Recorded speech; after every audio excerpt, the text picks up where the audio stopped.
Hi, Yanni. Hi, Kieran. How's it going? It's going really well. It's been such a nice day. We gave Archie a bath, and he's nice and clean, and he smells like oatmeal. Yeah, we did. So he's nice and clean now, which is great because he dragged me through mud puddles yesterday. Yeah, he was very sad. He loves mud puddles. Yeah. Can you believe it? It's the part 2 of the Penny Wong episode. I can't believe we're finally here. It's taken me a minute.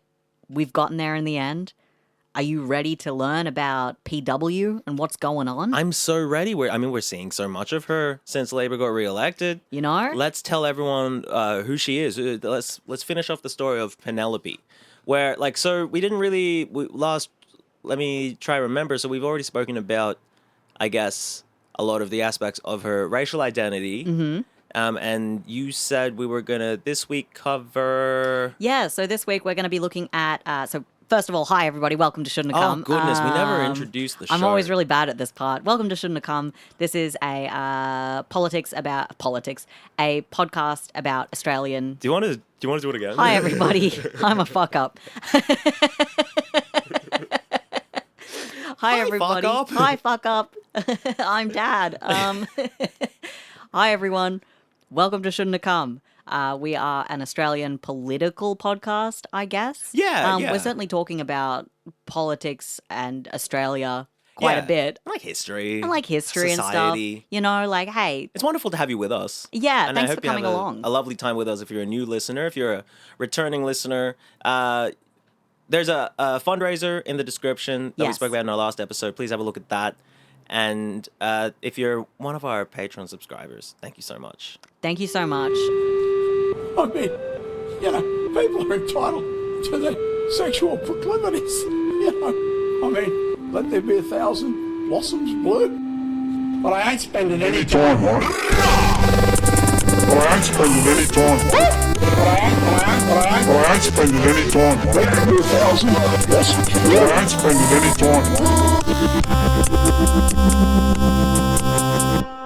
it. In the previous episode, we looked at 2 of the 3 aspects of Penny Wong that we'd identified for analysis. Yes. That being race and gender. Yes. So today we're going to be discussing the 3rd aspect, which is sexuality. Yes. And finally, we'll be bringing it all together to discover whether Penny's identity as a queer, mixed-race Asian woman has impacted her decisions in government. Yes. All right, so let's just get into it. I'm very interested. All right, so sexuality. Yeah, let's talk about sex. Let's talk about who politicians fuck. I don't like it. Well, from the beginning of her career as a senator, Penny has been open about her relationships with women.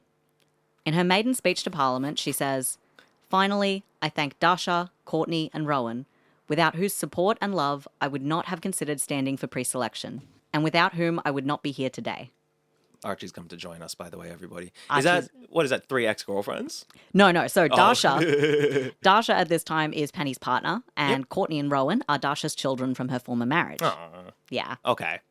The way you led into it, I was like, what is that all of her Is that her three evil exes? Penny and her 3 weed-smoking girlfriends or whatever. 3 weed-smoking girlfriends. My 3 girlfriends. And yes, they smoke weed. Yeah, nice. Oh, well, that's her family. Of course. Yeah, which is very sweet. However, Penny's first serious relationship, when she was in her early 20s, might be a bit of a surprise. Was it with Carl Stefanovic? Oh, wouldn't that be incredible? That'd be incredible. It's not true. It's not true. But she was dating Jay Wetherill, son of Labour politician George Wetherill. Oh, okay. Not the not the footy player, Jake Weatherald. No. Jake Wetherill, thanks for coming. Have a look at that. Right. So is she's in her early 20s and like a Labour. I mean, that seems right, I guess, that she'd be dating a Labour Party person. Yeah, you know. Famously, however, Penny Wong, how do you put this?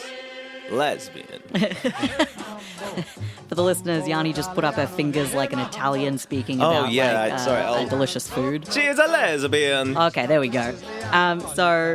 They met as members of Young Labour at a national conference in Melbourne in 1989 and soon after became a couple. Tale as old as time. The 2 break up in 1994, and not long afterwards, Penny asked to meet up with him to discuss something important. She wanted to tell him first, before he heard from anyone else, that she was dating a woman. A woman! Okay. So, Penny says this of her sexuality. Oh, I love the minge, eh? Fuck. Penny saying? If you'd asked me at the age of 30, would you ever have a relationship with a man again? I probably would have said, if I fell in love with a man, yes. For me, it is always about the person first. You fall in love with the person. It's different now, because I've been in a long-term relationship with a woman for so long, but back then I didn't see it as rigid. The relationship she mentioned to Jay wasn't particularly long-lasting. Yeah.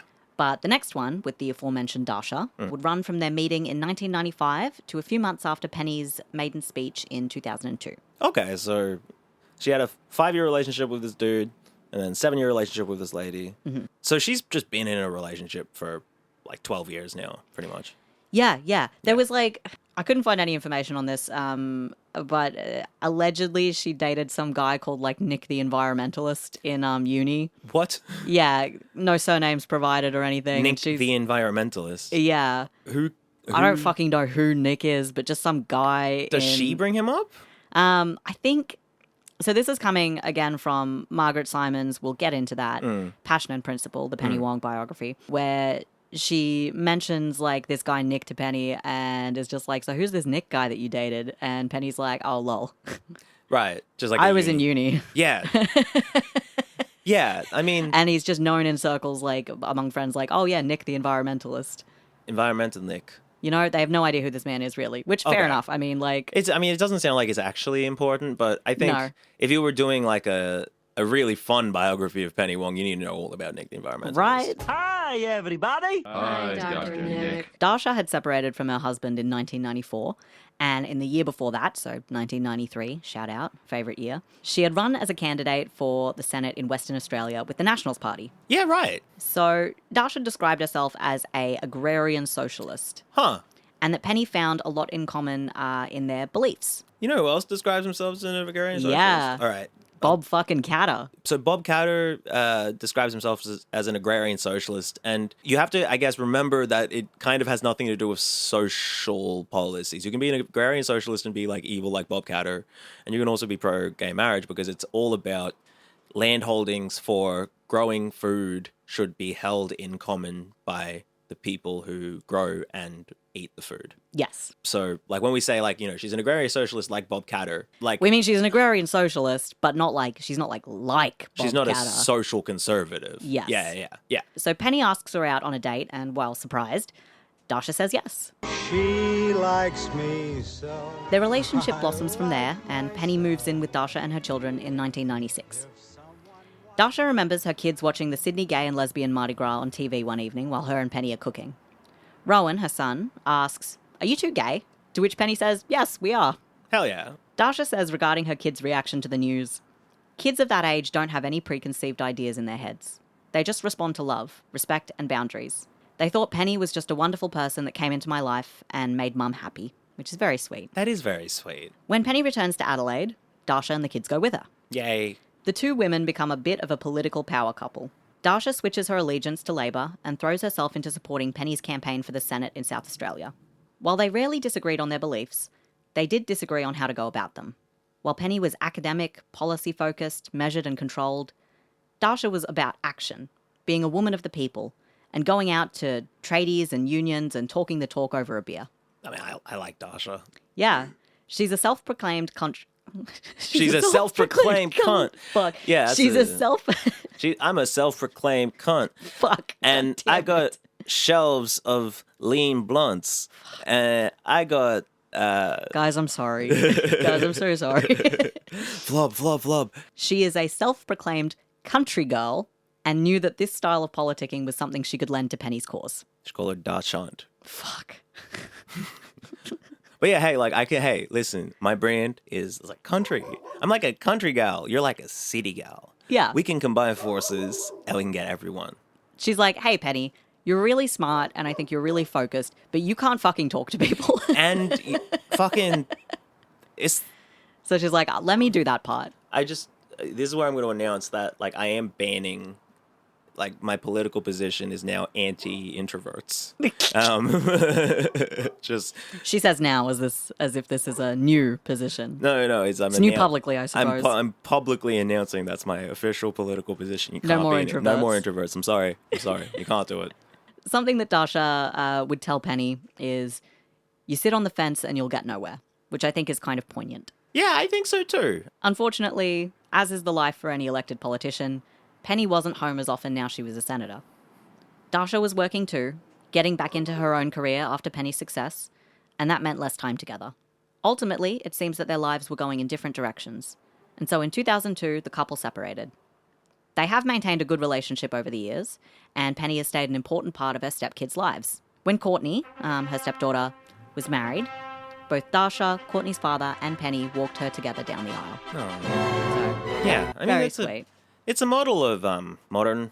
No, it's a model of actual relationships, not Yeah. modern, just like non-idealized relationships. Yeah, and I should note here as well that this isn't something unfamiliar to Penny Wong. No. If you recall back to her grandmother, Lai Fung Shim, Yeah.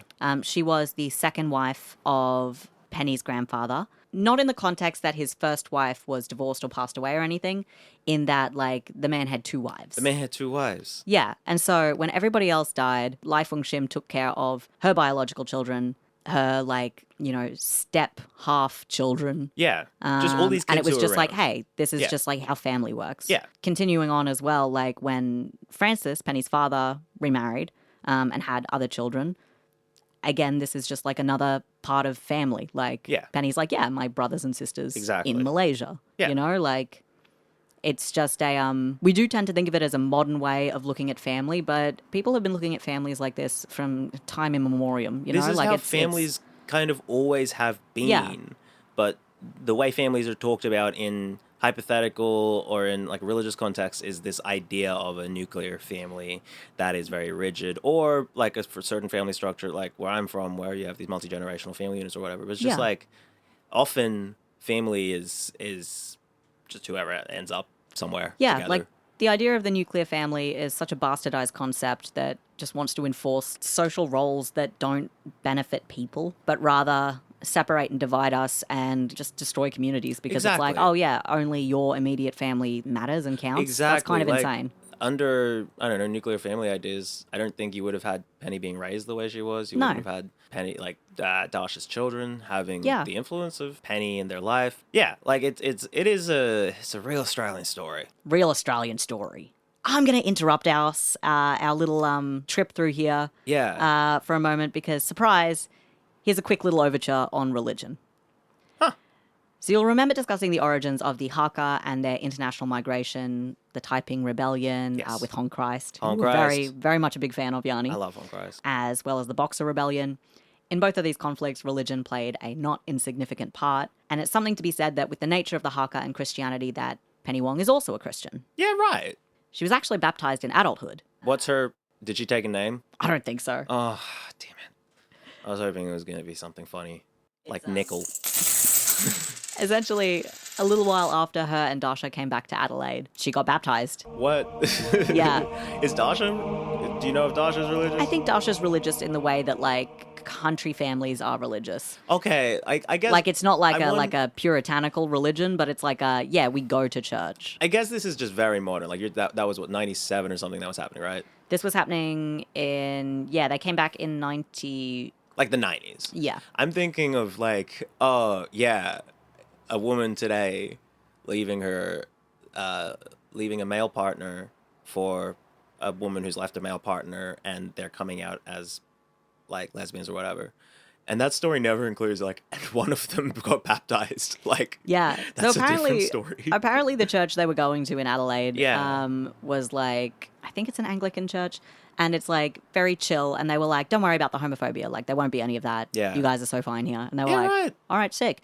Turns out, apparently, that same church, before becoming like Anglican, was a Methodist church. And it turns out that that's where like Penny's maternal grandparents got married. So Right. that's kind of funny. That is kind of funny. Yeah. Yeah. So her like this church is a pretty important part of like Penny Wong's life. Yeah, weirdly enough. Right, because and for the listeners who've forgotten, Penny Wong is white, as well as being Asian. Yes, I've correct. decided that race is now additive. Oh, lovely. So, like, each thing you are that thing You are that as thing well. also. Hell yeah. Yeah. As it should be. Yeah, and you can't be an introvert. And you can't- Unless you're a fucking introvert. So Penny says this about her relationship with religion. You can tie me up, ask me 100 questions to which I don't have a clear theological answer. Why? What?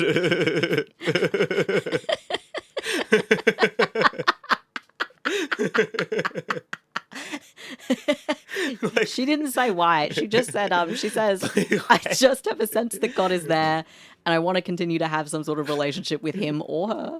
Why are you being tied up, though? So what are you, Like, you Opus could tie me Dei? the fuck up, and it's like, you know, Like, well, I no don't one- have to. No one wanted to. I asked you if God was real, and you were like, listen. You can burn me at the shackle stake, me, and you it's can like, burn me at the what? stake, but I believe in God. It's like, Penny, it's fine. Damn, girl, I just wanted an answer. I didn't need all this. Okay, Opus Penny. All right. Fuck. Sorry, Archie. We woke Archie up with our laughter. Sorry, Archie. It's fine, buddy. We're just talking about God. Anyway, with all that God talk. Yeah. But Penny's like, I have a sense that God is out there. Yeah. So she's kind of like always kind of had a vibe with religion. So Yes. Lai Feng-shim was a practicing Christian. Yes. Francis is a practicing Christian. Jane, obviously, also a Christian. Yeah. And I think Francis's wife, who he remarried after Jane, is like quite devout and a bit more fundamentalist. And Penny was like, I don't really vibe with that. But I Yeah. do think there is like a God. Yeah. And so, you know, it's in adulthood that she does make the decision to be baptized and all of rather that kind than of stuff. Just like be agnostic like a normal person. Yeah, you know. Devout and deviant kind of sound similar. Kind of sounds similar. Maybe they have the same etymology. Maybe they don't. Who's to say? Who's to say? And we won't look it up. I mean, we won't look it up. But yeah, so she's, I guess, I don't know, does she ever talk about like Christian stuff? Really? Like Jesus and Like, the Bible and such which. it seems more a kind of private thing. Yeah, So like a she's not private out there being like, spirituality. hey, Yeah. Jesus is king or whatever, Yeah. you know? And we'll talk a little bit about some of the stuff in terms of religion that kind of gets hurled at her. Yeah. But I think for her, it's basically just like, hey, I have a form of spirituality that gives me comfort. It's just wild that Penny Wong like got baptized when she was like in her 30s or That's whatever. Like, absolutely bizarre. I mean, hence why we spent so long kind of chatting about it. 'Cause, yeah, Like, and it's not really bizarre, right? Like, it's not bizarre in the scope of how someone's life goes. It's not No. like, I'm not saying that Penny Wong's made a bizarre decision to get baptized. It is there is just like a whole mental picture that I think I formed by being a passive observer of the political sphere. yeah, Of who Penny Wong is that doesn't include a bunch of parts of her life that are important to her. yeah. Like, It's kind of wild. The more I researched, the more I was like, oh, okay. yeah, Need like, to reevaluate that. Okay. Yeah. Well, I mean, this is like you said at the start. This is a story of identity and perhaps like Yeah. how it kind of isn't something when we're talking about politics. But we'll see. Exactly. Yeah. Now that I got that out of the way, because I needed to share Yes. all of that. Yes. Let's get back into the muck, as it were, The muck. and talk about the time Penny Wong voted against same-sex marriage. Oh, no! Technically 2 times. Mamma mia! Yeah. Did we cover one of these in the elbow episode? Yeah, we would have. Yeah. Okay. Cool. But let's hear from like Penny's perspective. All right. The first is in 2004, when our old mate John Bitch Howard's government redefined the Marriage Act as being exclusively between a man and a woman. The union of a man and a woman to the exclusion of all others voluntarily entered into for life. Yeah, and it wasn't before. Importantly. No. So before then, it was just like a marriage is between 2 people, blah, blah, blah. And like the, I guess, common understanding is like, yeah, a man and a woman are 2 people who get married. And we don't think about gay people because they're not real. Yeah. Right. I wonder if. And then in yeah, 2004, they actively made the change to be like, to specifically this man and is woman. man and woman. Yeah. I mean, I think that is an interesting one about how much more Christian the political class, or religious rather, the political class of this country is than the average person. Yeah. Because that's something that I've seen said that it's one of the bigger disparities Yeah. based on what statistics are available from censuses and stuff. That Australian politicians are much more religious than the Australian populace, more so than a lot of other parts of the world. Yeah. Which is kind of interesting, right? It is, because it's not like, it doesn't feel like an aesthetically religious country, No. but And yet, amongst powerful people it is. yeah, But like a mass religion is just sport. Anyway, you know, teaser for an upcoming episode with Josh Glass. We'll be speaking about a couple of these things. very excited. But back to Penny. So Labour and Penny as well voted in favour of this amendment. Oh, why? Well, here's what Labour Senator Joe Ludwig had to say on behalf of the party. Joe Ludwig? Yeah. Like Van Beethoven?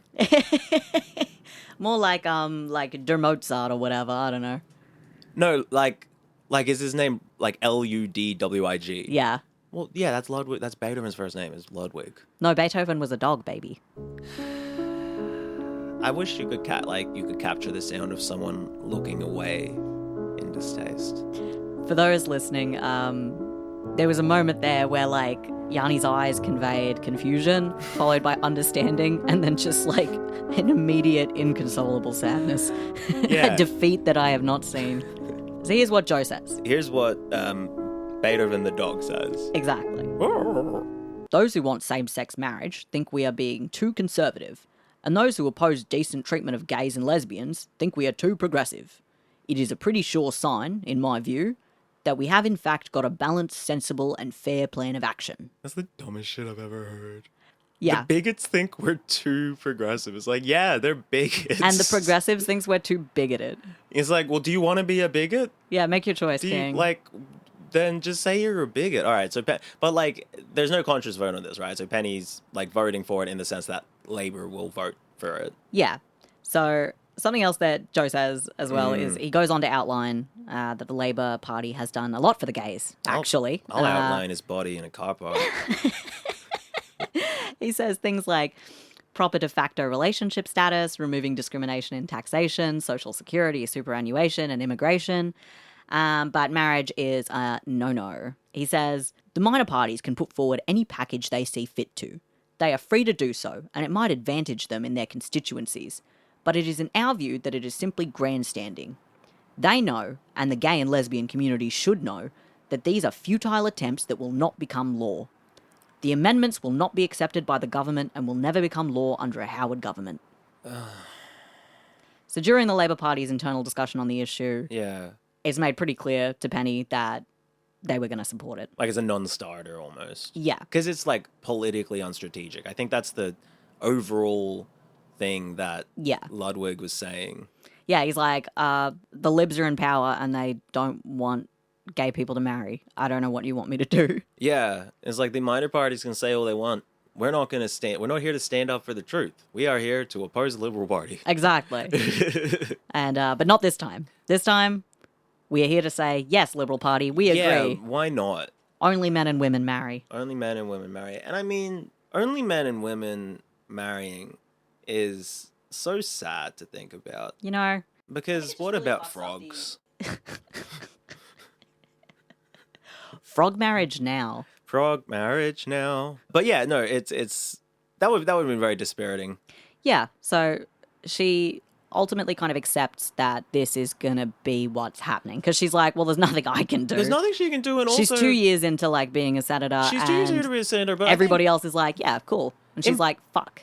But importantly, also, she's like, she gets to just be essentially like a married lesbian in a way that if you weren't in as like high political society, you might not really get to be. Like, you'd face day-to-day violence. You'd perhaps face like your family. Like, I'm saying it's like a just luck of the draw. Her family situation allowed her to be in a situation where like homosexuality being something that can be debated in the public sphere doesn't affect her in her day-to-day life. But when you have like politicians who are openly able to say certain things about like gayness and such, that affects in certain areas kids, people who are queer in a way that like they won't be able to come out and live like it adds to the culture that would have stopped a lot of people from coming out and living their life in a more normal way. That I think you can kind of see that the fact that same-sex marriage has been legalized for a while in Australia, there's like, it feels like every week there's another story of like, yeah, this town has become way queerer and like this, you know, this or that queer-owned business opened and everyone's pretty happy with it. And like, it worked. Legislating something as like, this is how it is means people will accept it. Yeah, because they're like, all right, well, nothing I can do about it. And then Exactly. you might have never met a gay person, a trans person. Yeah. And then you meet somebody and you're like, oh, I guess you're not as demonic as I thought you were. Exactly. I guess you're actually just like normal. Or someone you know just being like, hey, I'm queer. And it's like, well, shit, I've known you for 20 years. Yeah. I guess this is just another thing about you, but This it is doesn't just another- change anything else. Exactly. And like, you know, for the political class at this time, gay marriage is really just an administrative issue because they're able to live kind of however they want through their wealth. Pretty through much. the fact that their families generally are connected. And Penny Wong's part of that. She's able to like live with a woman and raise her kids and it all goes fine. Yeah. Which you in lots of parts of Australia you wouldn't have been able to do. No, absolutely. Or parts of the world. And Absolutely. It's an interesting aspect of the whole period of gay marriage being legalized in Australia, as it were. Yeah, absolutely. Absolutely. Penny says this about that decision Yes. in 2004 and about, you know, what was going on. I'll give you a little quote to read. So, I have to do a few things in this meeting to set it up for change in the future, and one of them is to make people feel ashamed of themselves. That sounds harsh, but I wanted to make them understand what they were doing. So I gave a speech about my parents being married under the White Australia policy, and how in the 1950s in the USA, some states would have banned their marriage, and how nobody in that room would consider discriminating in that way, or against a disabled person marrying, or people of different ages, but because it's about the gays, we were doing it, and I considered that speech an investment in shaping hearts and minds. Well, Shaping hearts and minds, you know? shaping hearts and minds, is the evidence borne out by what happened that she was right to do that? I don't really think so, given the Liberal Party was the one who eventually Did the whole passed it. thing. Yeah, kind of debatable and something that we'll definitely be discussing Yeah. Anyway, about how all this, you know, pans out. I've been diverting you away from the story I for love so it. much. I Keep love going, it though. keep going. No, talk to me. I love to hear it. Oh. On the night of the decision I'm going to take my talents to South Beach. in Parliament, Penny's meeting with a friend of hers who happens to also be a woman in a relationship with a woman. She confides in her friend that she had been put in an impossible position and ultimately she'd had to vote against her own rights to stay in the party. Yeah. It's so evil. You know? When questioned about this decision in her biography, Penny says, "With all due respect, I'm a little tired of slogans from people who've done nothing very much to achieve equality in this country. I've had to put myself on the line. I had a decision to make at a time that I could either resign in a blaze of glory or I could stay and fight. And I did make that decision in 2004. That I would make sure we changed the party platform one day, and ultimately we would change the country." But fast forward to 2008, and it clearly hasn't worked yet. No. The Greens are trying to reverse the Howard Amendment of 2004, Yes. changing the Marriage Act to remove the whole only man and woman bullshit. Yeah, and that would, in theory, just Revert it back to what it was. Revert it back to what it was, but with the added cultural awareness, and that could include 2 men or 2 women. Exactly. Yeah. Penny says during the debate that while the Labour Party wants to remove discrimination from the law in regards to same-sex couples, marriage is just not for the gays. She says that there is a cultural, religious, and historical view of marriage being between a man and a woman. So, This obviously fired up a lot of marriage equality supporters, mostly keen to call out the hypocrisy in upholding traditional values for Penny Wong in particular. yeah. Yeah. I mean, the Christian Penny Wong. You know, it's regardless, the bill is rejected, with only the Greens supporting the amendments while everybody else said, "Ooh, yucky," and called it a day. Fucking losers. It would have been so easy. Here's something about this story, the story of marriage equality, that you'll see come up time and time again. The Greens and the Australian Democrats, when they are a political party, are the only ones in Parliament that ever support marriage equality. Up until, we get to, 2012. Yeah. But constantly they're putting things forward and being like, hey, rights for gay people? And the parties are like, no. And they're like, okay, fuck. Until they do it enough that people on the ground are like, hey, actually, we want this. Yeah. And then, Once public sentiment became more and more of a, let gay people get married, then Parliament was kind of like, I guess. just listen to the Greens. You know? Sometimes. They're often. Anyway, but it's frustrating. And I here in guess, 2025, here we are. well, yeah. Not listening to the Greens. The Greens basically do the grassroots work to figure out what the people actually want. And then at the last possible minute, the Labour Party co-ops it in whatever batshit piecemeal way they want Yep. to Future Made in Australia, that shit or whatever. Anyway. You know, it's some goofy ass shit. Yeah. But before we continue through the whole marriage equality thing, let's flick back a couple years to see how Penny's love life is going. Yay! So while I haven't found anything really about Penny's romantic relationships in the following 5 years after her and Dasha split, in 2006 she meets Sophie. Now I'm going to say her name. I'm going to say Alouache, but I have Allouache. I have seen Alouache, Alouaki, and Alouache. Where's she from? Is she like French? French. So it's probably Alouache. Alouache. You know, but anyway, she meets Sophie Alouache.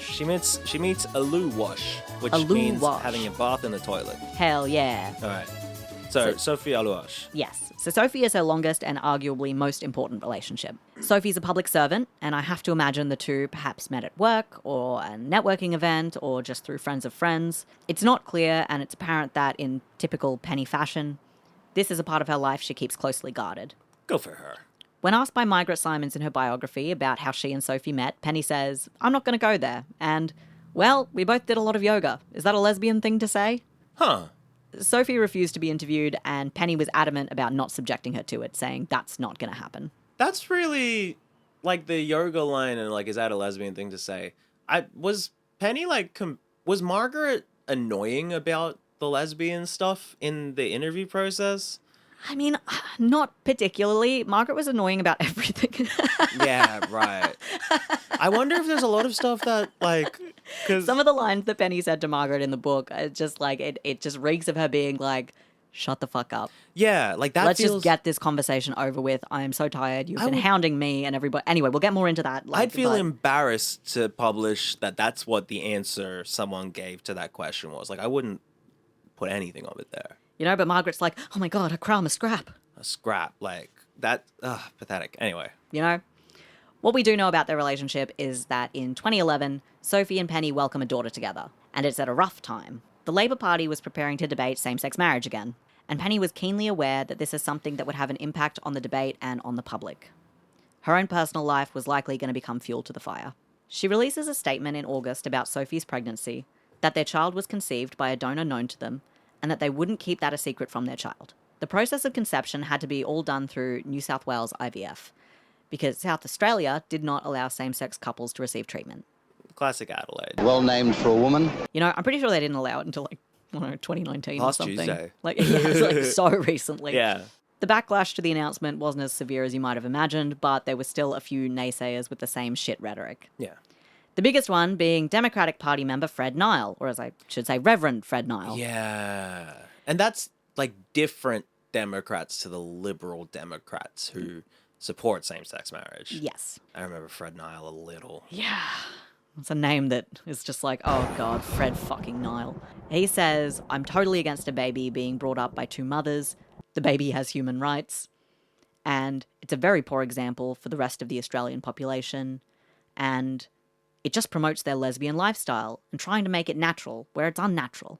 Fuck Fred Nile. You know? the lesbian lifestyle, it's unnatural for two people to have such a large dog. Yeah, illegal. I guess that's the most unnatural thing about my neighborhood is the size of the dog that the local, like one of the local lesbian couples owns. You know, here's the thing. There are two types of lesbian couple. There is lesbian couple with huge dog. Yeah. And there is lesbian couple with like 9 cats. And you really don't have an in-between. Well, in New South there Wales, might be lizard lesbians. I don't know. Oh, are there lizard lesbians? I don't know. Hey, shout out. If you can let us know about the reptile lesbians, I would really appreciate it. I want to know how many categories of lesbian there are. Yeah, help me out. Are there bird lesbians? Like, much to ponder. All birds kind of have the same machinery, so it's whatever. All birds are lesbians. I knew it. Yeah. I fucking knew it. I Hey, fucking knew it. Well, they just always act like it. You know? Birds are always acting like lesbians. You be the judge about what that means. See, that's something, if you say it in a British accent, it sounds worse. Birds always acting like lesbians. Yeah, this bird, she was acting like a real lesbian. And it's just like an actual bird. Just chirping. Just doing regular chirps. Back on topic. Some other comments from fellow politicians included that children had a right to a mother and a father, and that while Penny and Sophie would be good parents, neither of them could be a good father. There was also, a wave of think pieces, social media commentary, and hate mail sent to Penny's office. But then there was also, the congratulations and celebrations you would expect if you were a normal human being reacting to two people having a baby. Yeah. Hey, congrats on your upcoming baby. That's pretty exciting. I think And then also, someone in the corner screaming you're not a dad. Well, I think importantly, okay, neither of them can be a good father. Neither of them can be a bad father. And that's really bad. Bad father is way worse than No a good father or father bad is. father. That's the thing. You go, absolutely the order is good father, no father, bad father. Yes. Whereas with mums, I think it might be good mother, bad mother, no mother. No, that's not true. It's always good, Nothing. none, bad. Yeah, because nothing is just, neutral. Yeah, nothing is neutral, yeah. Can't but, excel or a fuck bad up. father, that'll fuck up 3 generations of your family. At this time, Penny appeared on Q&A, where fellow politician Joe Hockey was asked by the audience how he could view all Australians as equal if he didn't support same-sex marriage. Joe replies, "I don't believe we necessarily make better parents because we're a male and a female. I must confess my view has changed since I've had children, and that's very hard on a lot of my friends, whether they be heterosexual or gay. They hold the same view as you, but I think in this life, we've got to aspire to give our children what I believe to be the very best circumstances, and that's to have a mother and a father." What? So his views evolved? Yeah, so it sounds like he was probably fine, and then he had kids, and then he was just like, well, they need a mother and a father. I'm Joe fucking Hockey. Because it started out inspiring. He's going to be like, I've evolved. My views have evolved. People don't usually... Yeah, in the wrong way. Yeah, people don't usually evolve into homophobia. That's crazy. Yeah, but Joe breaks the mold. Joe Hockey. Damn. Penny's asked to respond to this, and she says, well, there's almost nothing I can say. I think the first logical point is marriage has generally not been prerequisite for children, so I don't think the logical position holds. But just from a values perspective, it is sad, I think, that some families have to feel that they have to justify who they are. Because when you say those things, Joe, what you're saying, not to just me, but people like me, is that the most important thing in our lives, which is the people we love, is somehow less good, less valued. And if you believe that, you believe that. But I have a different view. Yeah, hell yeah, Penny. Asked by the host if it's hurtful, these comments, she continues, of course it is. But I know what my family is worth. Julia Gillard Yeah. is heading the party in 2011. And while she's not in favour of gay marriage, No. the public support behind it is now enough for her to suggest a conscience vote on the matter. Yes. Of course, because the Labour Party didn't have a majority at this time, the bill doesn't pass and marriage remains a straight endeavour. Yeah. Because is that during Julia Gillard's prime ministership? Yeah, I'm pretty sure. So they were like, maybe, and then... But there was a conscience vote, so enough Labour people said no. Yeah. That's right. Yeah. And so it's just like, oh, this just That's won't right, get yeah. up. Our party don't actually... We have a bunch of bigots in our party. Yeah. Surprise. Yeah, I mean... Who would have guessed? Look, Julia fucking pro-Zion is... Julia herself is just like, I don't think so. Julia's problematic. Uh-huh. With a bunch of her things. Made that one speech. It's You you have know- one hit. It's like, oh, you have 2 hits. The only time that they reduced... Truly the fucking, R. Kelly of politics. I am not going to go that far. I am not going to call her R. Kelly. Now I'm not trying to be rude. Sorry, the soldier boy of Yeah, Julia Gillard. Australian politics. Wait, no. Soulja Boy has never hurt anyone. that we know of. I don't know enough about Soldier Boy to deny or if he was a soldier, he probably killed some people. Yeah, but he's just a boy. He's just a boy. Soldier boy. Soldier boy up in it. Oh, run me crank it, run me roll. Run me crank that soldier boy. Superman in the hole. Run me you. Run that soldier boy. You. Run that soldier boy. Run me you. Run that soldier boy. Run me you. Run that soldier boy. So Julia Gillard. Yeah. Anyway. So this doesn't work. They don't get they don't get same-sex marriage. Exactly. No way. Crazy, huh? In December, Penny and Sophie's first child, Alexandra, is born, and Penny takes some mat leave to support her her partner and new daughter. Yeah. Fast forward to Sydney and lesbian Mardi Gras in 2014. Yay! Labour is in power again. Were you at that? The 2014 one, I might have been, actually. Hell yeah. Okay, so Labour's in power. Yeah. You're at the parade. I'm at the parade. I'm like, live, laugh, loving. Penny joins the Rainbow Flotilla alongside Tanya Plibersek, Sam Dastiari, and our old mate Albo. Sophie's also pregnant again. Damn. Funnily enough, it was leaked in inner circles before getting to the media because 3-year-old Alexandra was excitedly telling people that Mummy had a baby in her tummy. Damn, usually the leak is into the womb. But You know? in this case, it's inner circles. So that's very cute. Yeah. Like being outed by your kid. You know, Like, I you just think that's quite sweet. It's very adorable. Especially when it's like, we'll keep this under wraps. And little Isn't it? Alexandra's just like, I'm going to be a big sister. And it's just like, well, shit, we can't stop her from we telling can't- people. no, we can't. She's 3. We can't muzzle our 3-year-old. You know? you don't have to put her in front of a camera. But yeah, I'm glad they didn't. You know? So Hannah, who is their second daughter, is born in 2015. And while there wasn't the same debate around her birth as there was for her sister, it wasn't all good times and celebrations. As Penny returned to Parliament after another stint of mat leave, a Catholic bishop in South Australia claimed that children of gay parents would see themselves as another stolen generation. That's a wild thing to say. Man, I didn't get to know my culture because y'all are lesbians. Yeah, so briefly, I can't imagine that anyone listening doesn't know about the stolen generation, but the term stolen generation is used to describe the widespread and forced removal of Indigenous children from their parents and into white families or group homes in white communities. This was government mandated and had the full support of the Australian law from its inception in the 1860s through to its abolishment in the 1970s. There are people alive right now who remember being ripped from their homes and everything they knew and forced to assimilate to a culture that denied them their language and heritage. I cannot understate how fucked the stolen generation policies were, and I cannot accept we live in a world that has moved past this atrocity when the injury of this on First Nation Australians has not healed.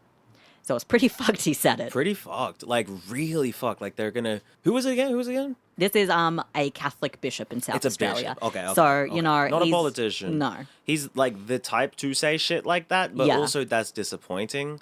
Also, given Catholicism's importance on looking after the needy and its stated goals. Like, I hate to, I guess, catch a Catholic in a contradiction. Yeah, Like, and also that's- like how also the Catholic Church's relationship with, like, you know, the safety of children. Yeah, like the stolen generation. It's just like, I Bro, can't believe they've got gay parents. Where do you think they put them after they stole them? I wanted to fuck them. Yeah, what the I can't fuck a kid that's got gay parents. I can't fuck a kid with gay parents. Jesus Christ. Yeah, all right, but that's like, that's just how Catholic bishops are. You know? Sometimes. Anyway, so, as was the case during the first pregnancy, same-sex marriage is being internally debated by Labor again. The timing on this is rough. Like, it seems like consistently, like, Penny Wong will be like, oh, I'm having a relationship, like, a change in my status and family. And the Labor Party's like, what about a debate? It's a good time to talk about it. She's like, fuck. Like, now, strike out the iron's hot. Albo's gunning for a conscience vote. He's not Prime Minister yet or anything. He's not the deputy leader or anything. But he is suggesting, for the Labor left faction, a conscience vote. Yeah. And Penny is against it. Yeah. She wants this to be the party policy. I remember All those this. years ago, she had voted along party lines against her own interests, and she wants the party to unite as they had done then and fight for marriage equality. She pleads her case, and the left faction of the party agrees. No conscience vote. Marriage equality is the party line. Now to convince the Labor right. So Graham Richardson and those ghouls. And BDB, Big Dog Bill. Big dog. Billy motherfucking Shorten. It's basically... A big Billy Shorten. Billy gone shorten your life. Fuck. Billy gone shitting your wife. No! Belle, no! She's allergic! Yeah, so it's a bunch of political wankery and basically boils down to Labor agrees that all their candidates will vote in favour of marriage equality, but it's still going to be a conscience vote because Big Dog Bill already told the media that that was the plan. And he doesn't want to go back on it because So then he'll they're- look like a pussy. So it's a conscience vote, but Labor's all going to vote for it. Yes. See, that's like, it's ideal, I guess, because then it's only really a conscience vote for Liberal Party. Yeah. And so you get their votes too. Is the idea. What happens? Yeah.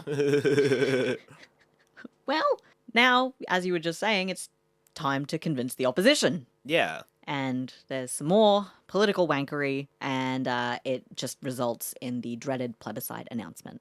Right. And that's, well, Turnbull? So this is before Turnbull even. Right. The plebiscite wasn't announced by Turnbull. No, Oh. it was acted on by him. But it was the a plebiscite Gillo. was basically like years before 2017, where the plebiscite actually happens. Yeah.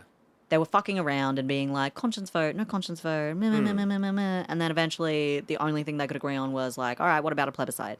And then they were like, okay, we'll have a plebiscite at some point in the future about marriage equality. That's so fucking, like, because they knew at the time. Everyone knew at the time, by the 2010s, the tide was really changing. Yeah. On gay marriage around the world. Everyone knew at the time this was inevitable. Yeah. We could have spent we've wasted so much time on that. Yeah. Because Julia Gillard couldn't get her head out of her ass about marriage equality while they had somewhat of a mandate on some progressive issues. You know? While it's a minority government with the Greens, they got something done on climate, but then we have this whole plebiscite, this whole process where if you just said, hey, we're doing it now, the law's just like that now, everyone accepts it. Yeah. You're fine. It's done. It's demonstrably fine. Yeah. Anyway, so they have this whole conscience vote thing. Yeah. And it doesn't work out. The Liberal Party don't want to do a conscience vote or whatever.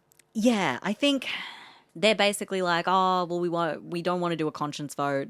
Because we don't have a conscience. Got him!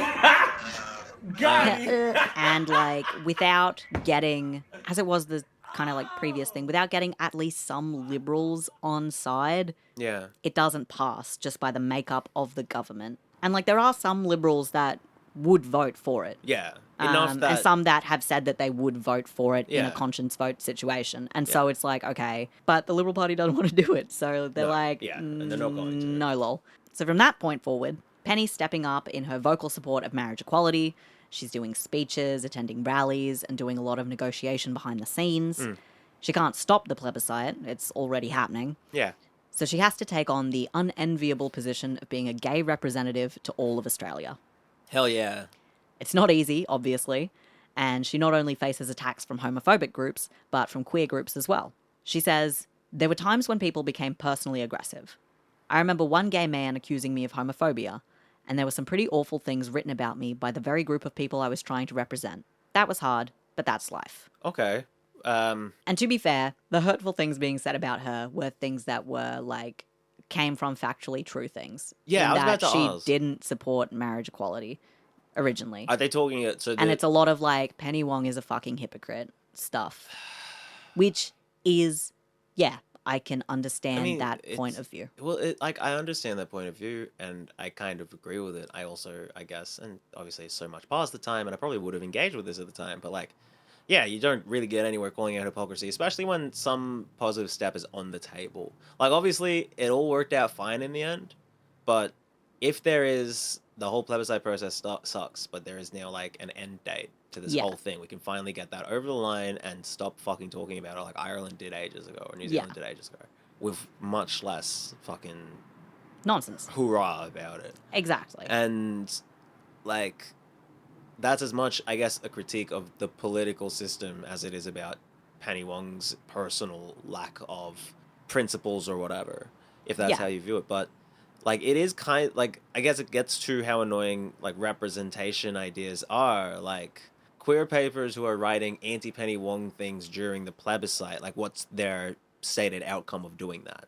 Don't forget, she's not... She betrayed us. Yeah, like the gotcha stuff. She's bad. And she's actually bad, actually. And I think it's like, that's fair enough to bring up, but I think at this point, like, she is the one who's being, like, put forward as the figurehead for the movement. Yeah. Because, like, who else is there? There like isn't another, like, high-ranking queer No. parliamentarian. She's it. She's the most high-profile queer politician in Australia Like, there's like, ever going to be. You know? And, like, the time, I think, to have that discussion, if we were doing this in a perfect, logical way, I guess, the time I think you'd be having that discussion is if Penny Wong's up for, like, Gay Australian of the Decade or something. Or, like, some kind of commemoration. Yeah. The Nobel Gay Prize or whatever. Like, yeah, like, it's hard to, I guess, count as Penny Wong being kind of both a recipient of the political system and an actor in the political system.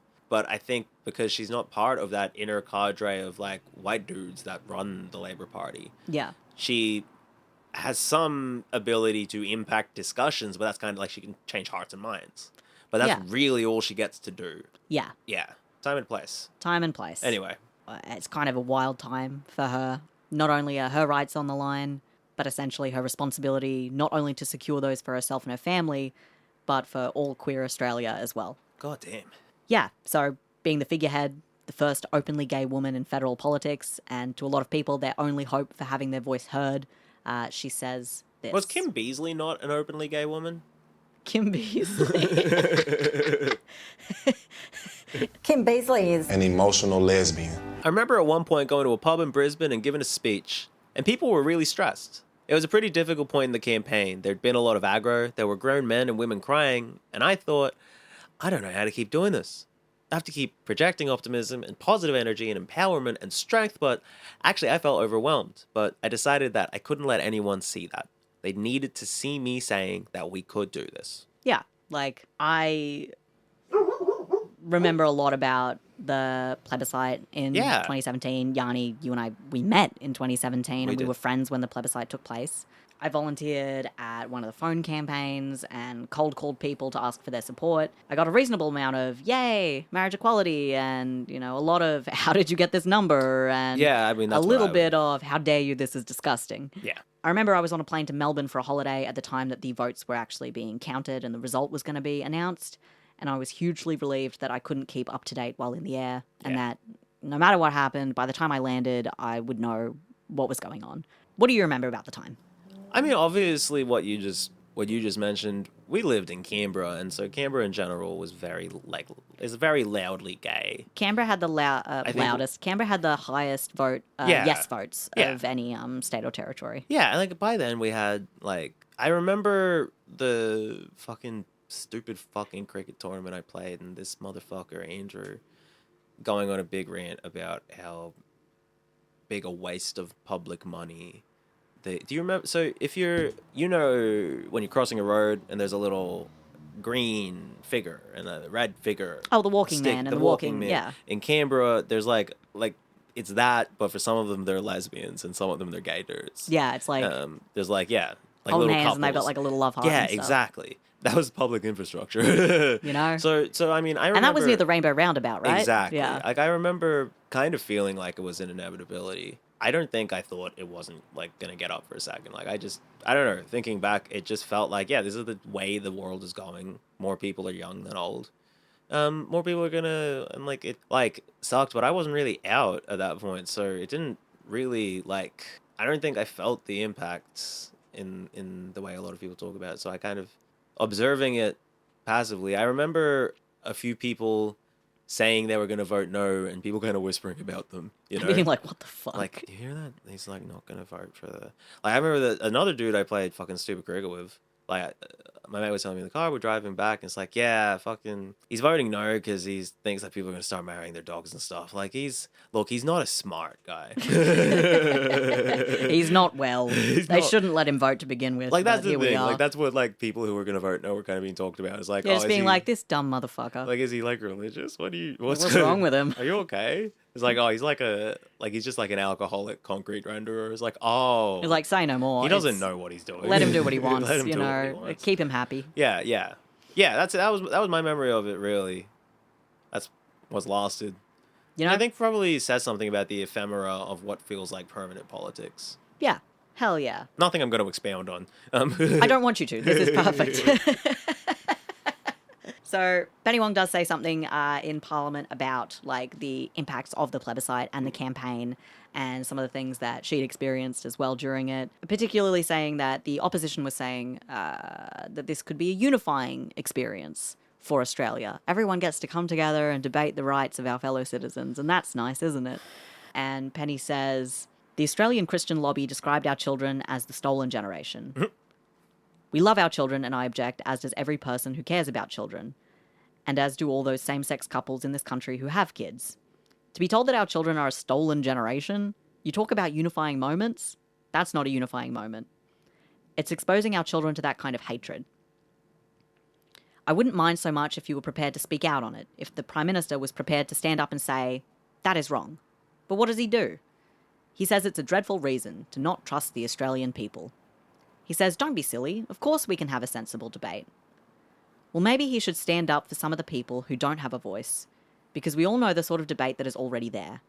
Let me say, for many children who are parented by same-sex couples and for many young LGBTI kids, this already ain't a respectful debate. She said ain't? She does. That's weird to think. She's just I'm down with the people. Yeah, and that's, something I remember, I don't remember so much as, that's how it's talked about in the time. That's the cultural memory of it is people came out of the woodwork and started saying heinous shit. Yeah, I remember, in particular, one thing I remember that made me feel really gross. Yeah. Was the... there was an image of a kid and like there's the back of a man and he's holding a belt and the kid is cringing, and the implication is like gay dads will beat their children. Oh, right. And shit like that. Well, and I mean, yeah, it's all like, these yeah, kind you of have- like wild things that came out being like, just faces of children being really upset, being like, I wish I knew what a mummy was like. Yeah. And like, I wish my daddies didn't beat me so much. That and one stuff like is- that. I It was just mean- feral. It was wild. Look, you got to hand it to him. 2 dads, you can have 2 bad Twice the dads. beatings. You can have 2 bad dads. Oh, There's nothing worse than 2 bad dads. Like, At least 2 no dads would have been better. 2 bad dads is gonna fuck up generations of your family and the country's economy. You know? The child that comes out of 2 bad dads, That's bad. that kid's gonna kill That's us all. all fucked. But speaking seriously, people I guess when I talk about the people where it's like, oh, can you believe that person's saying X, Y, Z? Like, it does reveal that I was amongst. I don't know if I knew anyone that wasn't voting. Yeah. Yes, the few people that I did were religious. And kind of general. outliers. Yeah. Like, it was like, I knew more people who. No, that's not quite true. In the Bengali community, there were plenty of people actually who aren't, I wouldn't necessarily describe as religious, but were voting no for cultural conservative reasons. Yeah. I guess I block a lot of that out. But yeah, people came out. I think there is a good impact of not necessarily being a unifying moment, but an airing moment where people are like, oh, that's what you think? Yeah, where it's just all right, let's show me your skeletons in your closet. Yeah. What are your weird opinions about this? Exactly. And now we can all decide hey, do we continue a relationship? Exactly. Do I have to have a discussion with this person in my life and be like, hey, that's really fucked. What do I how do we get past this? I think it allowed for some level of cultural ostracization of people who are self-identifying as bigots. Yeah. I don't think that's necessarily a positive experience, but I think the long-term outcome has been positive. Is it obviously ultimately- the fact yeah. that the law got across the line, Yeah. it worked, and kids who are being born after the plebiscite don't need to know the plebiscite happened, really. No. They don't need to have lived through it. No. And that's really good. But also, you got to really see people for who they are. I wonder if that's part of the reason that a lot of, it's not long after that you start to see women leaving the Liberal Party in droves. I remember a Batuta article that was just woman secretly votes yes on plebiscite. Woman in upper middle class corporate family secretly votes yes on plebiscite as her own personal feminism. And as much as that was a bit of a fun little joke, it's also, I think, true. People got to see oh, these guys are ugly. They're ugly and evil and distasteful, and they say gross things. And you're gonna scare the hoes. Yeah, you're gonna scare the hoes. And now you can see that's part of why the Liberal Party basically doesn't exist anymore. They scared all the fucking hoes. You scare all the fucking hoes, and now what? You just got a sausage party, and it's sad and weird. There was an open discussion, and we got to hear what you all thought. Yeah. And we understood the country we lived in. Yeah. And we turned away from it. So, not in the way they were framing it. Thanks, fellas. Thanks, fellas. There were some not necessarily intended but positive outcomes. Hell yeah. Hell yeah. Hell yeah.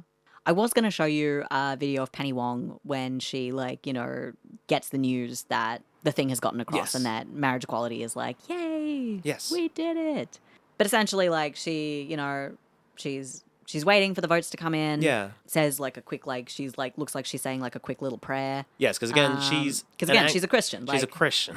Wild, put that more in context. I was like, man, she's really she's a good Christian she's mixed quite race literally lesbian. Exactly. Yeah. And then when it announces, you see that she's trying to hold in those emotions, Yeah.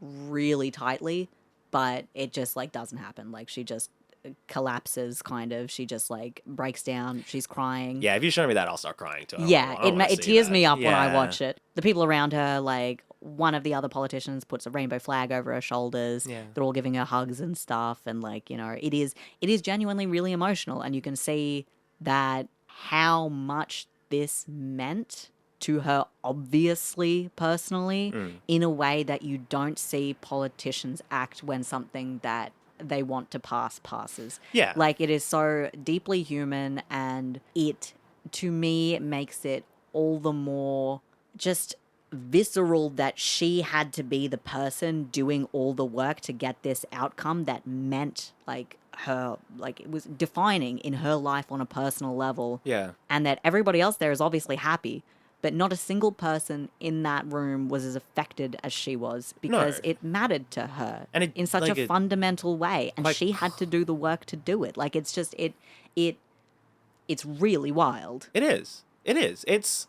like Penny Wong James. It's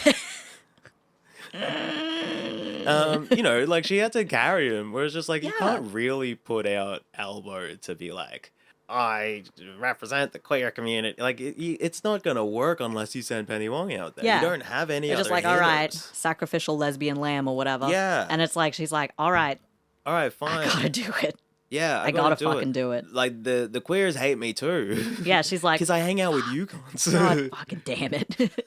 In a speech to Parliament after everything's been like put through and yay, woohoo, marriage equality. Let's get married. Signed, sealed, delivered, I'm yours. That was the like That song was the because big of the song, yeah, postal yeah, vote, exactly, you know? Exactly. She says, equality never comes easy. It must be fought for and it must be won. It was true of women fighting for suffrage. It was true of workers fighting for decent wages. It was and remains true of women fighting for wage equality, as it was married women fighting for the right to remain in paid employment. It is true of Australia's First Peoples, who have fought to be truly recognised as citizens of our nation. And it has been true of lesbian, gay, bisexual, transgender and intersex Australians, fighting for equality before the law. I take this moment to acknowledge all the brave champions who have gone before, some who are with us and some no longer. We thank you for your courage and for your persistence. This is the most personal of debates, because it is about the people who matter most to us. It is about the people we love. So I say to Sophie, thank you for your love and commitment and for all you do. And I say to our beautiful daughters, Alexandra and Hannah, I work for and fight for the world I want for you. So, God, you know, she's so easy to love. Like know. for like all my distaste for her party. yeah, And a lot of the material things they stand for. yeah, Like, you know, we haven't really spoken about economics, for instance, today. No. And we're not going to. No. Like, Penny Wong is so easy to, like, love. yeah, Like, fuck, I wish we had her on the greens. you know. Anyway. Penny and Sophie are married in 2024. No. They tie the knot, and like pretty recently, which is kind of cool. Yeah, it took him a while after the plebiscite. Yeah, I imagine she was probably like, let's just chill out for a minute. Yeah, let's just, not do She's like, hey, another- I can't keep doing I we can't need- keep doing gay shit in public for a while. Like, I every need a time we minute. have a baby, some shit happens in Some shit Parliament. is popping off and I'm not ready. Sophie wears a traditional white gown while Penny opts for a red suit. Oh, she looked so good in that suit. I remember those yeah. photos, actually. Looks She fucking looked great. Fucking great. Yeah. And their two daughters serve as flower girls. Yeah, and they serve. And they serve. Slay. It's a bit of a full circle moment. This is Penny Wong in her ultimate form. The first woman of Asian heritage in the Senate and the first openly gay woman in Australian Parliament. A woman with deep roots in Australia and overseas who suffered discrimination on who she was, from how she looked to who she loved. In the movie of Penny Wong's life, this might be where we roll credits. But life's not a movie, and despite her public perception, Penny is as human and flawed as the rest of us. Yeah. And that brings us to politics. Let's talk about politics. Let's talk about politics. All right, this is going to be a quick-fire run of all the things Penny voted for or against that relate to everything we've spoken about over the last 2 episodes. Are you ready? I don't think I could ever be ready for this, but let's go. Great, let's go. 2004. She votes in favour of the Marriage Act amendment to specify marriage is between a man and a woman. Covered We that. talk about that. 2006. She votes in favour of increasing protection of Aboriginal heritage sites. Yay! But unfortunately, in 2020, she votes against it regarding the Yukon Gorge cave art versus Rio. We want to explode all of that, Tinto. So she'll vote for it unless there's mining stuff, Yes, big industry that could be hurt. correcto. Also in 2006, she votes in favour of increasing availability of abortion drugs. Yay, ladies. Okay. And she's not going to screw that up. No. 2007. This is Sparta! She votes in favour of introducing a test for people applying for Australian citizenship. This test is basically the modern multiple choice questionnaire we have in place today. The citizenship test. Yeah, so listeners, if you'd like to take the test, you can go to the Department of Home Affairs website. Yeah. Maybe you'll pass, maybe you won't. Meh. Yeah. My cousin was the first person in Canberra to take the citizenship test. Oh, fuck yeah. Yeah. Hell yeah. Thank Penny Wong. Thanks, Penny. In 2008, I killed a bus driver. she votes in favour of extending government benefits to same-sex couples, except when it comes to mandating the private sector to honour access to superannuation. So, like, we pass laws, but that doesn't actually count for companies. Yeah. Then why have laws? You know. Okay. And yeah, she also votes against same-sex marriage in this year. Yes, that's the same year. 2009. She votes against an amendment to native title which would put the onus on the government or other body to prove that continuous ownership of the land was not kept, as opposed to Indigenous groups having to prove continuous ownership. So she's just like, no. Yeah. Yeah, like, again, like, it's just, no, we can do what we want unless you put up a lot of money. You know? In figuring out a bunch of things. 2011. I'm by winning. She votes in favour of amendments to the migration bill relating to revoking the visas of those in immigration detention if they are convicted of a criminal offence while there, while attempting to escape, after escaping, or for escaping. It's the migration detention's the big black mark on every Labour politician who was around back then. Like, it's like, you did reopen that. It's like you really did go. And you did make it worse. Yeah. All right, 2012. Great year. She tabled the Equal Opportunity for Women in the Workplace Amendment Bill, aimed at decreasing the gender pay gap. But in actuality, looking at the amendment, it actually did fuck all, and it mandated reporting for private organisations and changed the name to Workplace Gender Equality Act. Huh. And that's so about, just like that's about it. Just like mandated reporting. Mandated reporting. So data collection. Yeah. And a name change. So yeah, just wasting time. You know. Just pass a law about wages. All right, it's fine. Anyway, 2012 also voted in favour of same-sex marriage. Didn't pass, though. Yeah. And she voted against a policy on the rights of asylum seekers that would implement the international conventions that relate to seeking refuge and protection from torture. Seems fucking crazy that we were able to get conscience votes on same-sex marriage, but never for asylum seekers. No. Every single time it was like, what if we made conditions worse? It's like, that is something that I feel like one's conscience is...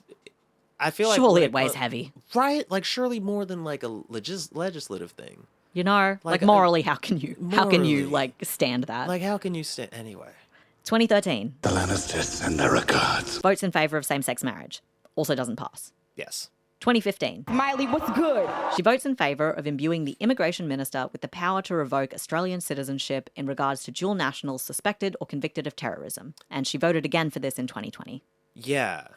Yeah, she really loves that there's someone who can decide that someone doesn't get to be here. Who should or shouldn't be here. Unilaterally. Yeah. Also in 2015, she votes in favour of keeping detention of asylum seekers on Manus Island. What was the plan? Were they going to bring them back The here? Greens were like, can we please do onshore detention if we're going to do this? Onshore, yeah. And everyone said, Ew, no, keep them there. They're stinky. I don't want them here. We don't want them here. If we don't have to see them, it's like they're not real. It's like we're not, benefiting from the conditions that are torturing them. Yeah, we're not torturing them and benefiting from the conditions that have caused their torturous living situation. Correct. Let's not talk about oil. 2016. We miss you.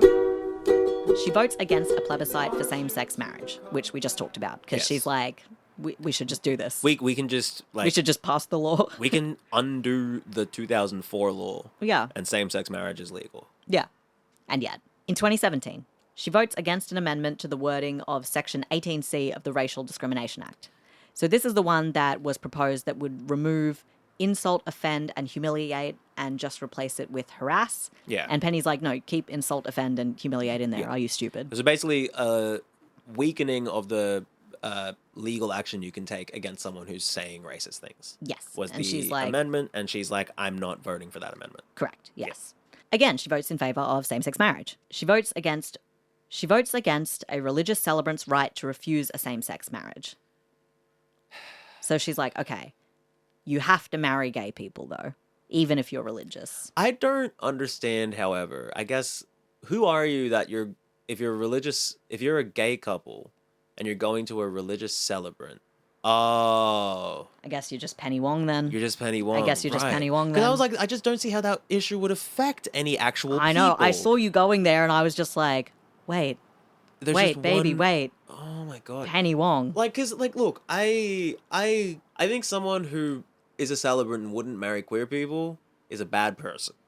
I think if you're a queer person, why would you want your marriage to be celebrated by somebody who wouldn't marry queer people? Yeah.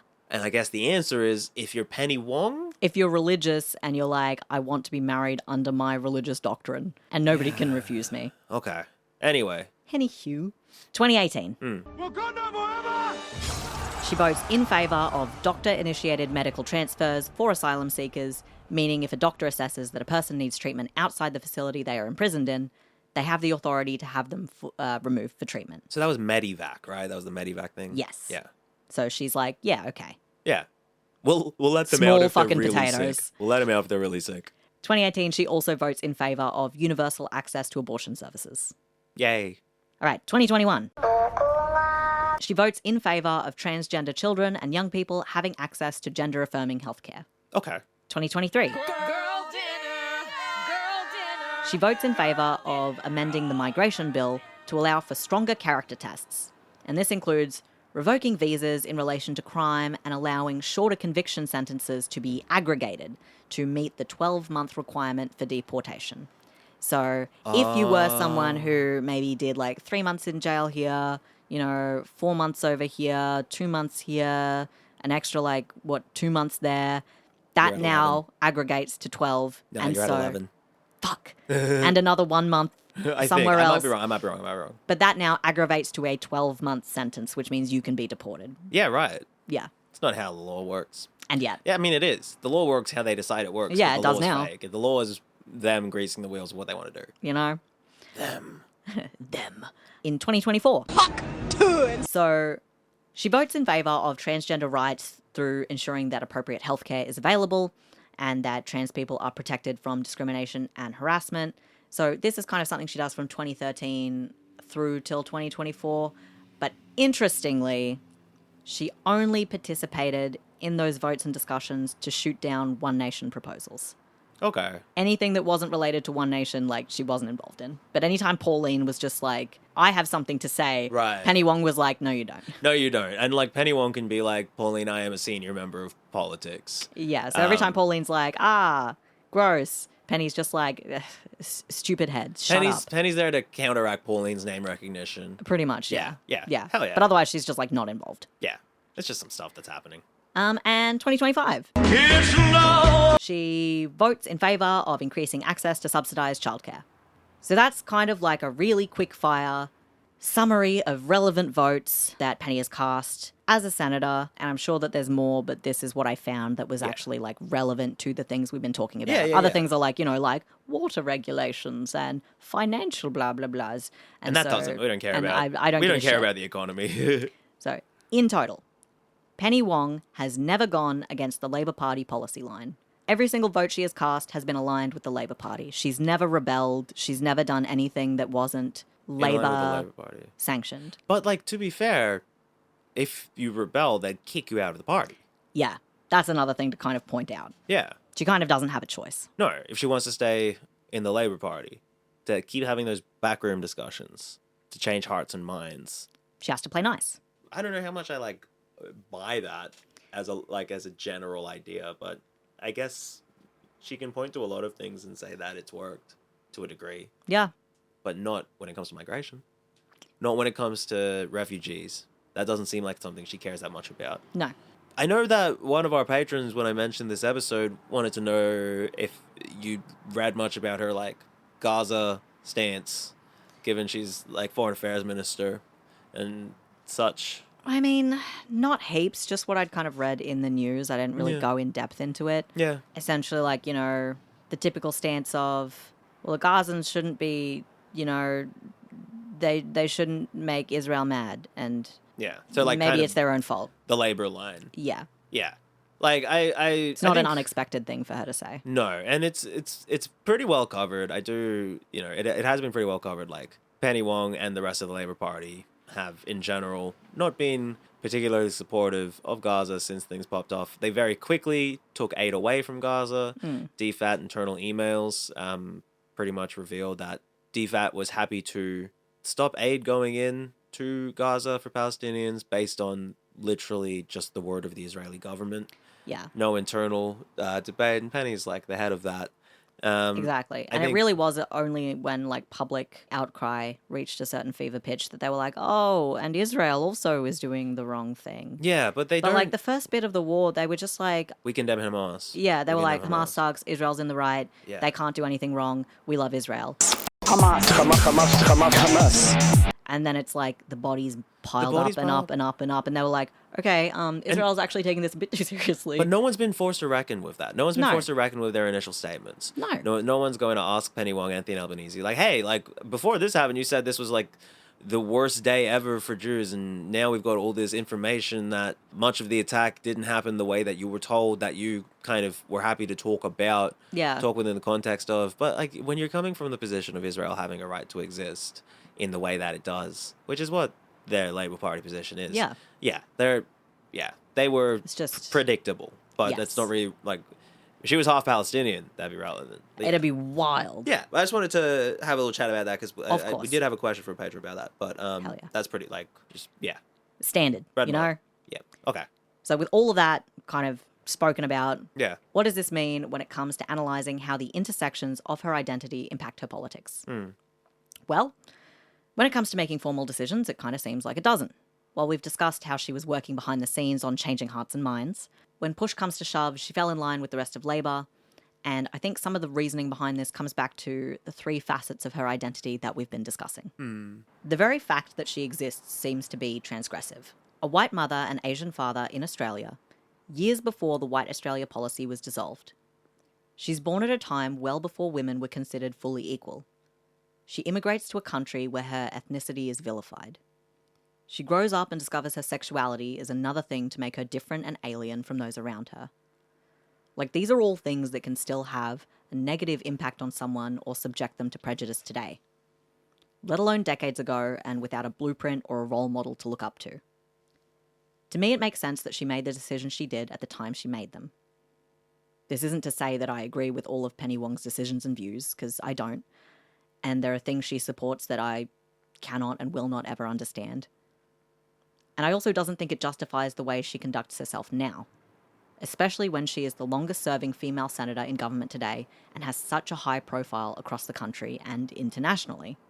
That being said, it's hard to phrase, but I think we sometimes expect her to be more than human because she is so different from the norm. I've heard, and I've certainly thought along the lines of, well, as a woman, she should understand ABC. As a person of colour, why would they support XYZ? And queer people should sympathise with 1, 2, and 3. Not to oversimplify it and not to make light, because on most levels I still agree with thinking this way. But fuck, sometimes you have to pick a struggle. Well, I mean, yeah, and she's a politician first. Yeah, I don't know if it's possible to defend your existence from all corners without personal repercussions. Yeah. I guess my point in voicing these thoughts and asking questions I don't have answers to is to really crack open my own thoughts.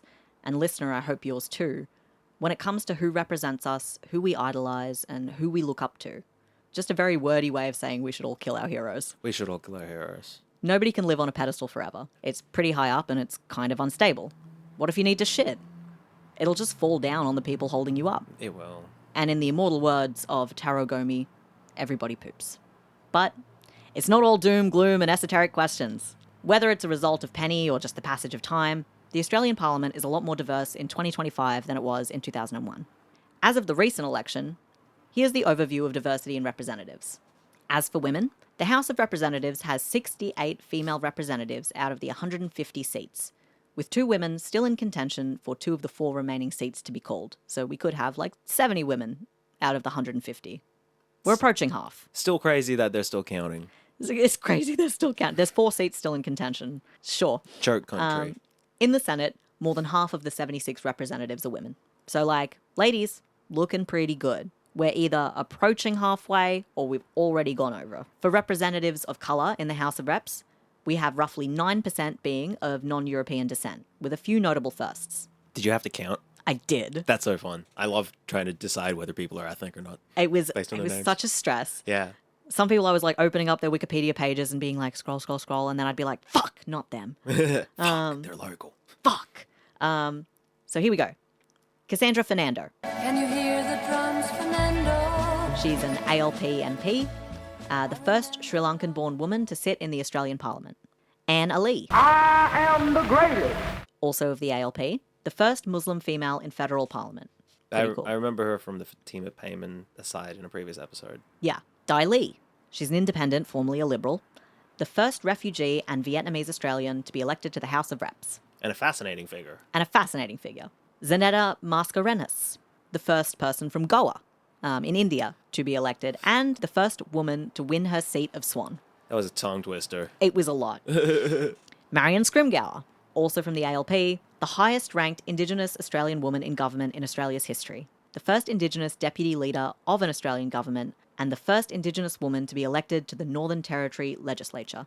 Marion's like been there, done that. Yeah, she's been around, right? Yeah. Yeah. So in the Senate, 15% of the 76 are held by people of colour, including some other notable members. We have Dorinda Cox of the Greens, Yamatji and Noongar woman. She's the first Indigenous woman to represent Western Australia in the Senate. We have Marine Faruqi, Pakistan-born and the first Muslim woman to be a member of an Australian parliament. Love Marine Faruqi.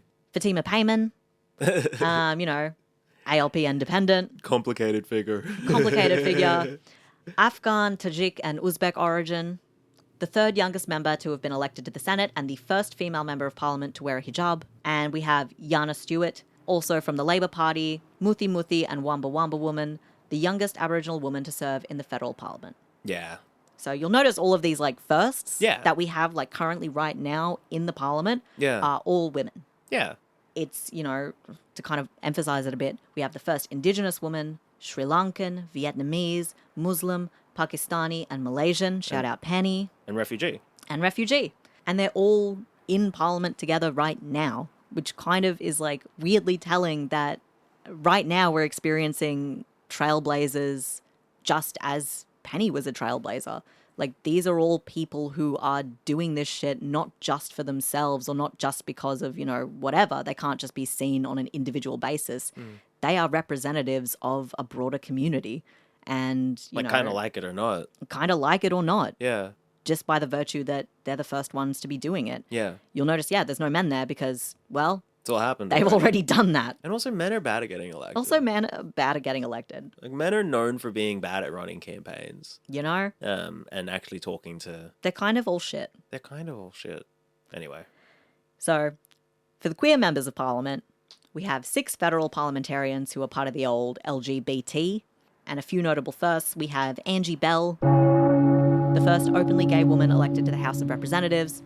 And we have Dean Smith, the first openly gay federal parliamentarian in Liberal Party history. What a choice. Hard to countenance, but there's a few of them. So, progress, I suppose. Yeah, like it's, I guess, important to measure that progress against what's happened for the people who are in the worst of the situations. And I think looking at, when we talked about the plebiscite, for instance, how that happened, how that had to happen, the changes that had to happen to lead to it happening in that way, and the fact that that is an outcome that is, I think, both tangible and having a impact of greater acceptance in general. And it's hard to, I guess, understand the importance of representation, because when we're talking about representation, we are really talking about what can that representation do over a 30-year time span. Pretty much. Like, so much of this is so current and contemporary that we won't really know the impact of it until someone's doing a podcast about it in 2075. Yeah. And like, shout out, you can you as a reference if you'd like. Use this as a reference. You're welcome to it. Hey, I know they didn't give me my super, so if you want to come give us some money. We'd appreciate it. We'd appreciate it. 2075, we're broke. But like it's easy to be like, oh, we've won. You can see the parliament that shows that diversity is winning. Yeah. And it's like, oh, you're missing the class aspect of the story. You're missing the sexuality aspect of the story, whatever. But it's certainly not worse. It's certainly not worse. It's something, I suppose. And like it's part of the complicated melange of things that lead to actual material change. It's too simple to put too much of that on what happens in politics, because something you hear a lot, politics is downstream from culture. Like, if it happens in politics, that means the people had agreed on it 20 years ago.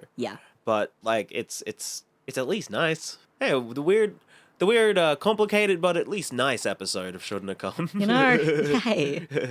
So before we wrap up, I Yeah. have a quick interlude. That's a coda. I have a brief coda. Yeah. Let's have a little chat about passion and principle. Oh, I'm so One of the excited. defining sources for the episode, as well as so much of the excited. public information about Penny Wong's You life. hate So this so for starters, I fucking hate the book. Okay.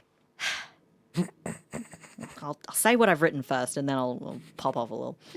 Margaret Simons, who wrote her biography, was only able to interview Penny Wong after it became clear that the book would happen with or without her. Just fucking frog marching her into a biography. Just being like, she was literally just like contacting all of these people from Penny's past and in her life, and they would in turn go back to Penny and be like, Margaret's like just fucking asking questions. And Penny continually was like, I'm not interested. And then Margaret's like, well, I'm doing the book anyway. And Just Penny's fucking- like, fuck me, I will do an interview. Are you happy? Because you clearly are just going to fucking put out whatever you want. So she's like, I guess I am here. What do you want, Margaret?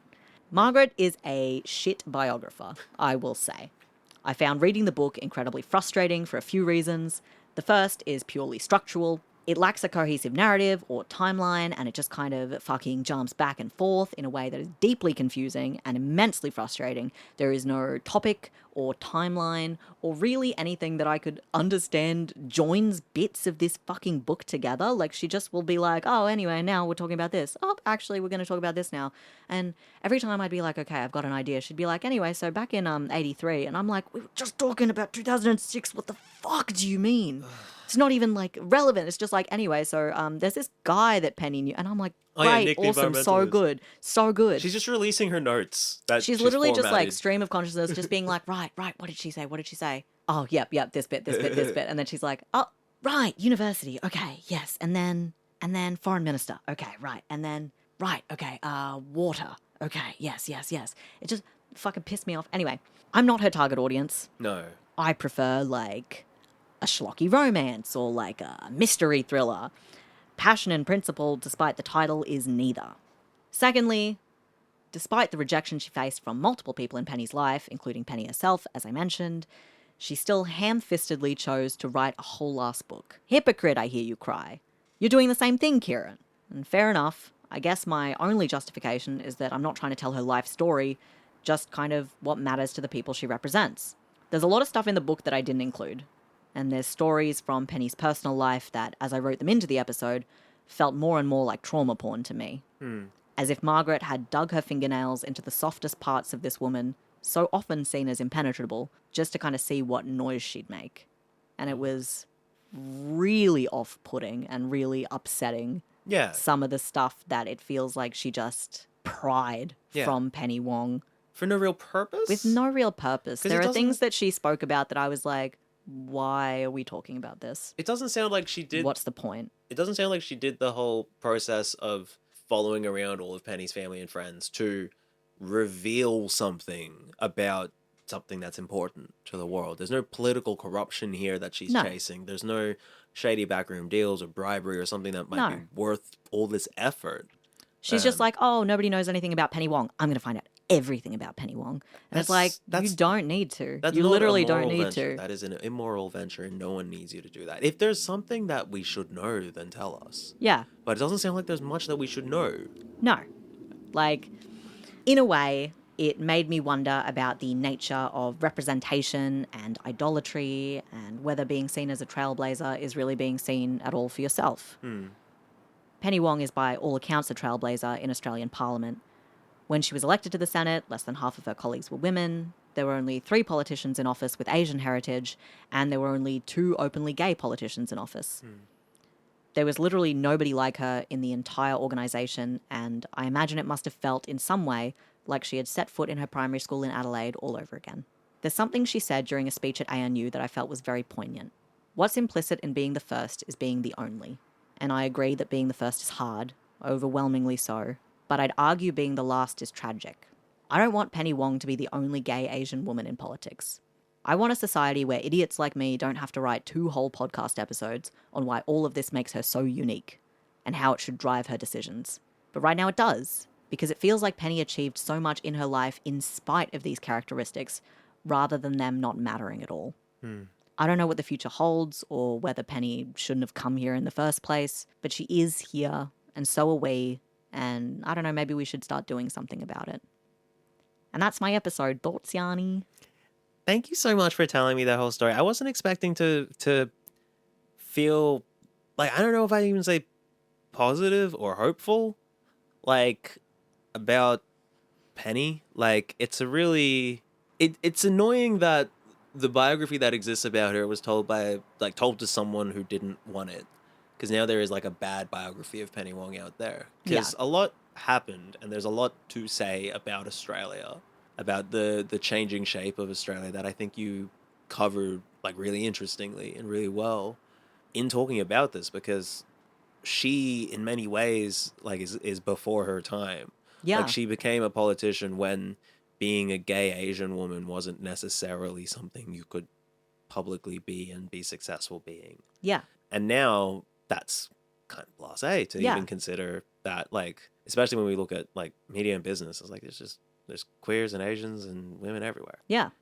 I guess I'm certainly more glad that there has been like Penny Wong's career than I am about any other Labour politician. Like, if somebody had to be the one to do it, like, I'm glad it was her.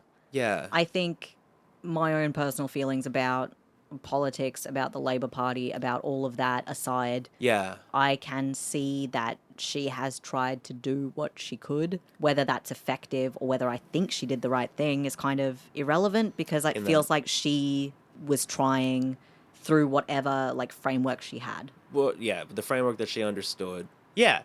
Like, it's. I think that's fair. I think that's fair. Like, I wish Penny Wong was like a firebrand progressive. Yeah. Across the board. And I guess that's kind of some of the things that she either had to compromise or didn't believe in the first place.